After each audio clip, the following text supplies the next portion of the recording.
Hi, everyone. Welcome to another amazing topic of conversations. Today, we're joined by Delia Passi, CEO of Women Certified, and venturing into another new business. So, Delia, thank you for being with us. Welcome. Oh, my pleasure. Great to be here. Tell me a little bit about yourself. I'm a serial entrepreneur. So I'm excited about today's conversation on how to build and grow business in a post-pandemic era. I'm not sure we're post yet, but it's everything is relevant. So, but I started my career at Xerox, and I was glad because I had formal corporate training at that point. When you start a business, you have to be very good at selling. You are a salesperson.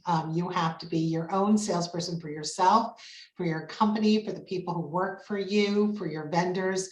You need to be, you need to know how to always motivate and get people excited about you and the products that you offer. So you have to be in sales all the time. And so having training from Xerox and becoming one of their top producers at Xerox was probably the game changer for me. It set the stage. So if you're not fortunate enough like me to have that type of formal training, there are lots of sales training programs out there. I wrote a book called Winning the Toughest Customer, The Essential Guide to Selling to Women. And there's a lot of, webinars, courses and books. I would say, read books because each one gives you something different, a different perspective.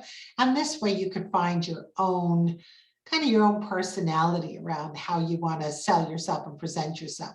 After I left Xerox, I started in publishing, and it's a cute story because one of my clients was a publisher, and I was, serving them, going in to my account, and he said, Delia, why don't you become one of my publishers? And I said, what do you mean? What does a publisher do? And the publisher sells, he goes. And I said, okay, that I can do. But I learned very quickly and I failed very quickly.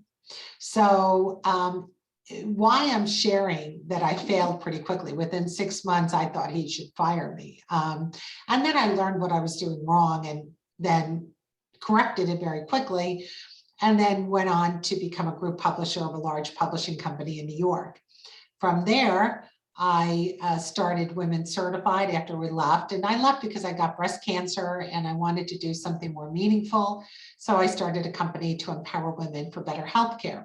And so, my journey continues with Vera Health, which I've just launched now. And so it just continues to follow that mission that I've always had to improve people's lives.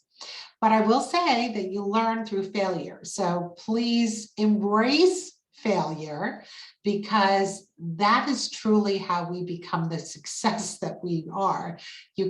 There's no one who's been, just to think about it, like I heard that Bill Gates was turned down like 94 times to get Microsoft off the ground. So you think about that, that's a lot of no's. And that's enough to beat anyone down. And that's enough to make anyone feel like they're never going to succeed. But it takes a lot of perseverance. So the topic of today is that we're going to share some tips for women that want to open their own business. And it's really after the pandemic. Well, we're almost there. But this comes from a lot of research, especially from the US Census Bureau, that found that 1.5 million new business applications were filed within the last year. And also on the LinkedIn platform, 5% above the last year changed their title, especially in women, from working for somebody else to being the founder of a company. So there is a trend. Even though a lot of the small businesses had to close, there's a study also that found that women were not able to go to the workforce again. And they also found that they had their own time, they managed their own schedule, they were able to be more with their family, and that's what's driving them to become entrepreneurs. So now the tough questions. When you work for somebody and you're in the labor force, whether it's a private company or corporate America, you get a paycheck every week. Becoming an entrepreneur, you don't. We both know that at the end of the day, you pay everybody else, and then what's left over, you pay for you. So, with that said, how do you overcome those adversities when there's not enough money? Well, the first thing is it's foolish to leave a job unless you have a really strong plan as to what you're going to do to support yourself and your family during, during this time, this startup time. A business typically starts up and it could take, if you think it's going to take you a year to make money, think again. It'll take you 2 years to really make money. Most people underestimate the amount of startup time in a startup, the amount of money it will take to actually start a company and its branding. So the most important thing is to make sure you have your reserves. So what I always say is, what is it going to cost you to live for the next 18 months or 2 years? Make sure you have that in savings, and that becomes your net, your safety net, which will allow you to pursue your dream. Without that, what do you do when you're 6 months into it and you can't pay your bills? Now you're forced to go back out and get a job. You're disappointed. You're frustrated. So it's really a lot of planning that has to go into place before you can start before you start a company. But remember that a lot of these women were forced with the situation that they were out of a job. Yes. So it was out of necessity that a lot of the women went into being an entrepreneur. Absolutely. So, COVID has changed everyone's life, and some of them were forced out of a job and they had to start up. So it's no different. You have to make money, and suddenly you're put in a position where, do I get another job? Do I look for another job? Do I freelance and become a consultant? Or do I start my own company?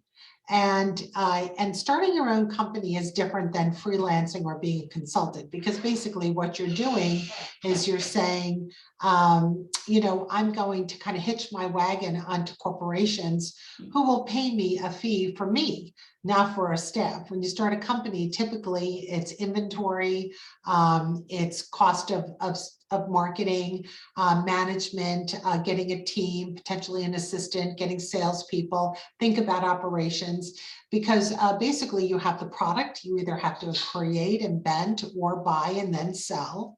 You have your website you have to get up along with your creative, and maybe even a person to help you with social if you don't do it yourself.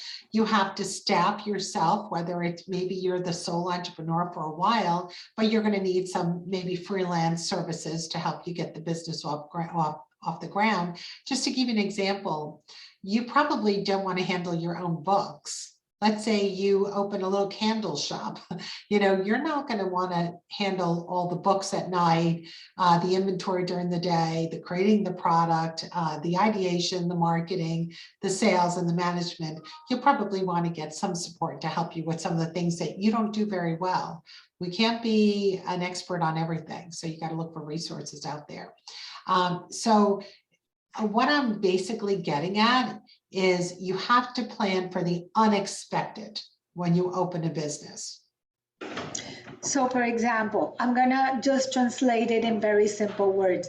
One thing is opening a corporation, and the other thing is having gig jobs. Because consulting is just like a gig job, and those were lost also during the pandemic. Yes, and one of the things that you have to think about when it comes to a business. So let's say you had a business and it failed during the pandemic. Maybe you had a little restaurant, or maybe you had a little Main Street business that you had to close because you had no foot traffic. You know, how do you get creative so that you don't have to say goodbye to your business? For those who are listening that have businesses right now, and like a lot of you out there, a lot of us, I should say, you know, sitting there scratching our head going, do I close my business? Do I go get a job? Do I stick it out? What do I do? The best thing to do is think about, how do you get creative making money?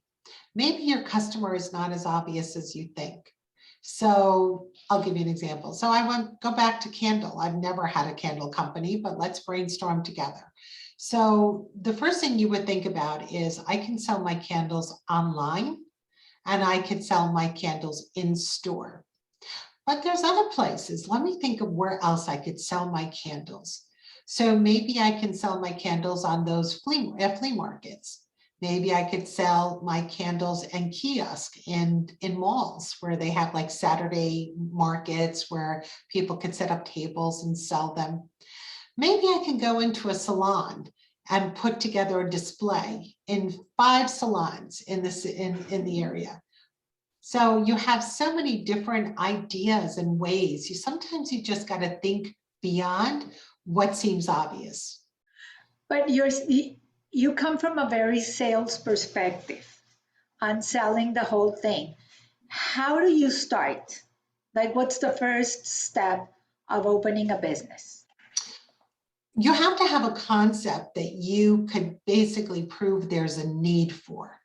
So the first thing to do is think about, what is the product you want to sell or the service that you want to sell? And what is the need for that service? Is there an actual need for it? Because maybe you think there is, and you realize, so let's say you have a new idea for a mask, you know, for the pandemic, a facial mask. And you go, I want to do this. I think I could make people happy by putting fun slogans on my mask, and I can go out and I can sell it. Are you sure there's a need for it? So you want to find others, that my competitors in the marketplace.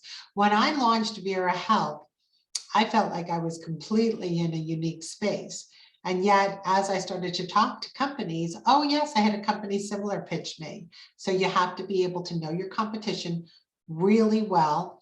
You need to know what makes you different, why people will want to buy your product over somebody else's. And then you have to think who your customer is. So you go to your customers who you think they may be.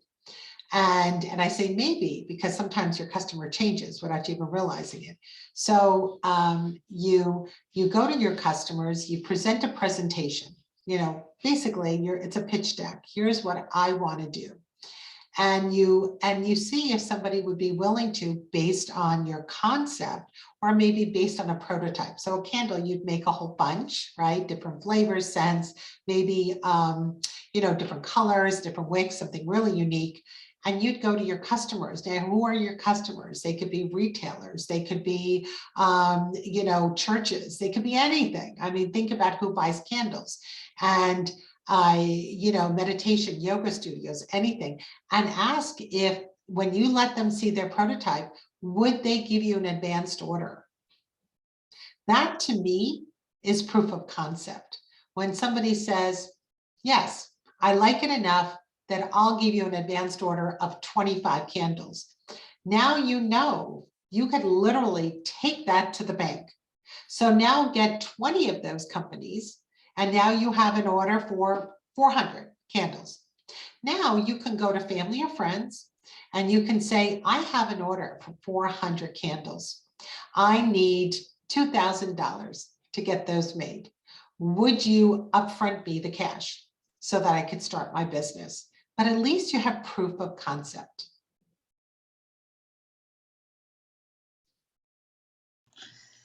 Sorry, even before that, incorporating a business is really important. Yes. You have to incorporate a business, get a tax ID, which is I a wouldn't do that EIN. first. I wouldn't, if you don't have the money, I would do it as a DBA to get started. Okay, can you So, explain for those who don't know what's a DBA? yeah, a DBA is doing business as. So when I first started my first little publishing company, I literally started it as a DBA under my name with a separate bank account, Passi Publications, or Delia Passi doing business as Passi Publications. And I just set up a bank account and I asked the vendors, the advertisers, to write their checks to Passi Publications, which wasn't, doing business as. And didn't they ask you for the EIN number or anything? Because now you You, cannot open a bank account. yeah, but you could register that. You could register as a DBA and get your number. Okay. When you were asking, should I go out and file with the state? And, it's hundreds of dollars. And for people who don't know what to do, you have to get an accountant to do it or an attorney to do it. You can go to LegalZoom and probably spend about $400 or $500 and get it done as well. But the point is that it's not necessary until your business is up and going. And the reason for that is because you need to first prove that you can get your business off the ground before you start investing in all the infrastructure. Perfect. So then fundraising. You start with family and friends. Yeah, that's the hard part. I know I'm in the midst of it for one of my new businesses. Raising funds is probably one of the hardest things to do. That's why I really like the idea of having proof of concept, meaning create a prototype. Now, my prototype that I'm doing for Rear Health is costing me hundreds of thousands of dollars. So my prototype is not a candle. It's a very sophisticated web application. So in order for me to do that, I went to the people who would use my products, which are doctors and hospital leaders. And I was able to raise the funds because when I showed them what I was building, they saw clearly how it was going to transform their patient experience for their patients, their patient experience for medicine management, for the hospital, as well as for the patient. And I agreed that when it was done, that I would take it to them first, so that they can test it out and work with me to refine the model. They became vested in the idea because they saw the opportunity and potential. But for most people, going to family and friends is the easiest way to go. And when you have advanced orders, now it's no longer, I need you to invest in a concept, an idea that I have. It's more, I fleshed out the idea. And I already have advanced orders. So your risk now is very low. And if you do that, maybe it's not 2,000 you'll get from grandpa, maybe it'll be 10,000, because now they're investing in something that's more tangible.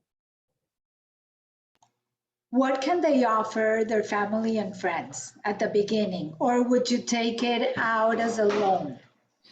I prefer convertible notes. So what a convertible note is that you're asking people to lend you money, but in return, you're going to give them interest on that money, right? It could be 6%, 10%, 15%, whatever you want it to be. It doesn't have to be exorbitant because people are really investing in you, right? Especially family and friends. So let's say you go with 10% or 12%. Make it attractive. So you're giving them interest on the money. And then you give them an option. You say, at the end of the term, as soon as I get to a profitability stage, or I go for my second round of funding, I will either pay you back, or you can convert those convertible notes, you can convert them to equity in my company. So if you give me $10,000, that may convert to, 10 shares or whatever, or I should say 10,000 shares really. But, it might convert to something that could be substantial when you build your company and you decide to sell it, should you decide to sell it. Got it. So moving forward, when you start, you have the order. So then becomes the whole issue of paying taxes, the cost of inventory, and all that. That needs to become part of their daily life. and their daily dealings. Well, that's So where what business planning next? comes in. So you have to become a student of what it takes to run a company. Again, read books, but sometimes what I did when I first started my first company, which was a publishing company, I went to SCORE, which is the organization for retired executives. And I was really fortunate. I met an advertising executive, so he knew how to help me sell advertising in my magazine. And I met a CFO of a former Fortune 500 company. So I met two amazing retired gentlemen who had a blast with me, helping me grow and understand how to build a publishing company. Now, that publishing company was eventually sold to a publicly traded company, but they didn't get anything except a lot of satisfaction helping me, and of course, a lot of dinners and lunch, and cooked lasagna and brought it over, and we became very dear friends. But the satisfaction that most of these retired executives have is just helping the next generation of people grow. So that's one way. Then the second is if you have advisors. So another thing to do is look for people in your industry and your business, or people who would benefit from your business, and ask them to join, to become a mentor or an advisor. And so like this Friday, I'm having breakfast with one of my advisors. It's a wonderful way to pick the brain of people who live and breathe maybe in your industry, or in an industry that runs parallel to yours, or it could even be a customer of yours. So think about advisors, think about mentors, and think about retired executives. Well, I think a lot of people are afraid or ashamed to ask for help. And mentorship and advisors is the best advice you can give to someone. I think everyone needs mentors in their lives. I don't care how seasoned you are. I don't care how experienced you are in a field. When you're starting your own business, there's going to be a lot of surprises that come your way. That And the thing that you need is someone to talk to who could really give you good advice and gets you to the goal much faster. So when you talk to your advisors, they're going to help you. They know what your goals are, and they're going to help you avoid some of the pitfalls. And they're also going to help you get there faster, because their job would be to not only advise you, but maybe introduce you to people that could also support your success. opening doors. They open doors.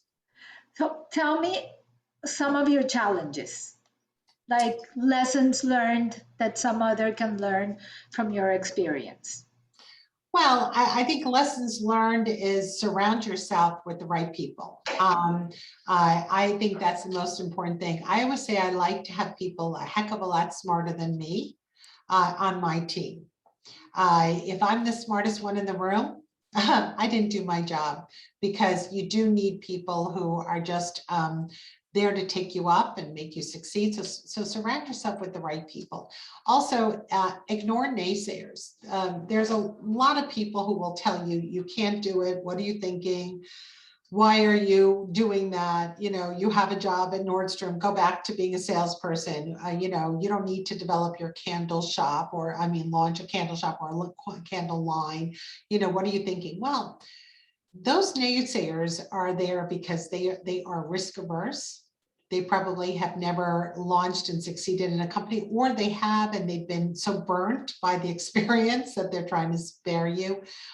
I believe that everyone should have visions and dreams, and if your dream is and purpose, right? You need purpose in life. So if your vision, your dream, your purpose is to be more independent and to live the life of an entrepreneur, which is not easy.